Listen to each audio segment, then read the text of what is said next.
What's up everybody, welcome back to my channel. This is Paquetia, and today's video I want to talk about how I plan my week, and because we're getting ready to go into November, how I plan for upcoming events in my month. So let's get started.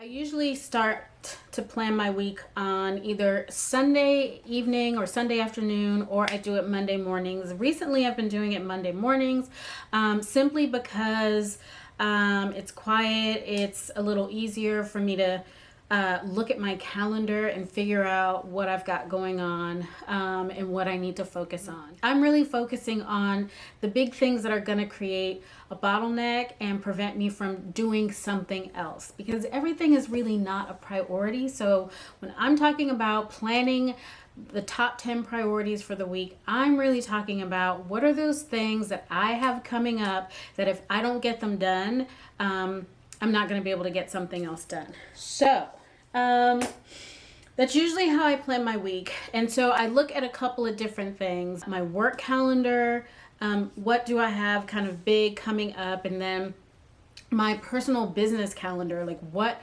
engagements do I have? Do I have any vendor shows that are on my schedule? Do I have any orders to fill? Like what kind of are the major roadblocks that I have in my week that I need to get done? And so that's really how I plan out my week. First, I do just a full-on brain dump of kind of what those things are, and then I prioritize those priorities, right? So a former pastor of mine used to say all the time, plan your schedule and then schedule your priorities. That simply means figure out what it is that needs to be done and then prioritize the things that are really important. So I will do a full brain dump, figure out what it is that will prevent me from moving forward in one capacity or another.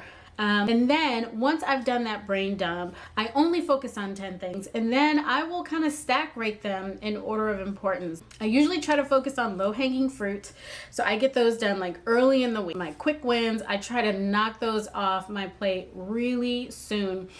That way I have more time to focus on the really big things that I know are going to be obstacles. And that's really how I go about planning my week. Sometimes that's just a list.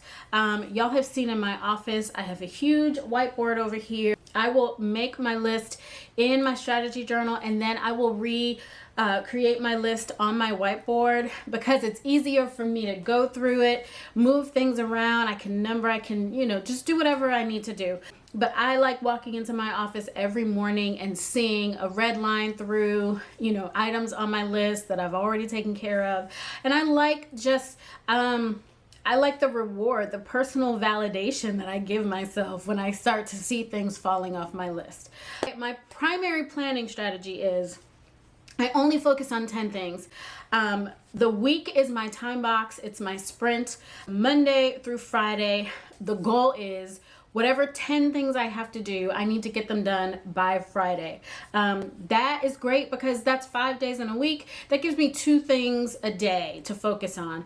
More often than not, I've got probably 3 or 4 quick wins on my schedule. And I can knock those out Monday, Tuesday, Wednesday, right? Then I can save kind of Wednesday, Thursday, Friday for any of those big things that are probably a little more labor intensive, or depending on kind of the degree of difficulty, I will focus on those things Monday, Tuesday, Wednesday, and then the easy stuff, knock it out Thursday afternoon. Friday is a cakewalk. That's really how I focus on going into the week. Now, because we're at the end of the month, and we're going into November. I don't know why I said February. Into November. By the time this video is up, we'll probably be in November. I also like to use my strategy journal to ready, set, go for the month. What is great about the strategy journal is because it is your monthly SWOT analysis. It's your monthly performance. It goes through all of your goals and commitments. I love that about it because I think it helps you to create a repeatable process, something that you can manage. And when you're able to see how well you're doing at something, you will keep doing, you'll keep building on the same momentum. So each month, I like to go through kind of my goal planning and setting SMART goals. I will break down 2 to 3 SMART goals for the month.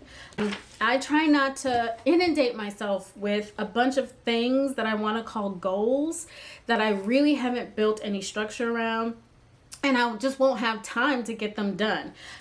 The strategy journal really helps you to unpack what a SMART goal is. And then you're able to kind of walk through what those steps are, how you're going to actually accomplish whatever it is that you've set for the month. So at the top of the month, I do my SWOT analysis, I create 2 to 3 SMART goals for myself, and then I list out my commitments. And then at the end of each week during the month, I perform a retrospective, which is just a look over the week.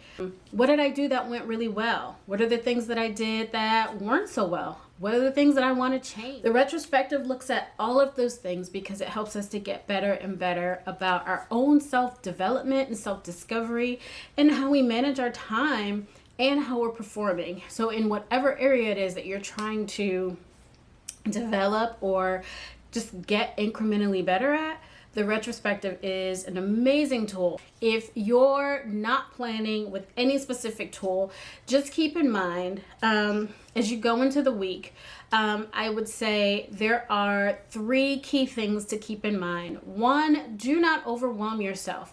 You can't do it all. We weren't built to do it all. So stop trying to lie to yourself and tell yourself that you can do it all. The other thing is, at the end of your week, make sure that you are making space for yourself to look over the week and make sure that you did things the way that you wanted them to do. They worked for you, you were comfortable with them, and all of those things. And the third thing is, do not focus on toxic productivity. Focus on whatever pace you need to move. Planning and task and performance management is really, it should not be a race with somebody else. It should not be dictated by other people's experiences. You know your capacity, you know your own experience, you know what you can and can't do. So focus on that, and everything else will work itself out perfectly. So I hope that this has helped. Leave me some questions in the comments, or leave some suggestions on how you plan out your week and how you plan out your month. What do you do to make sure that you are not overwhelming yourself, that you're not getting distracted by other things? Let me know kind of what some of your secrets and strategies are. If you enjoy this type of content, thank you so much for watching, especially if you stayed to the end.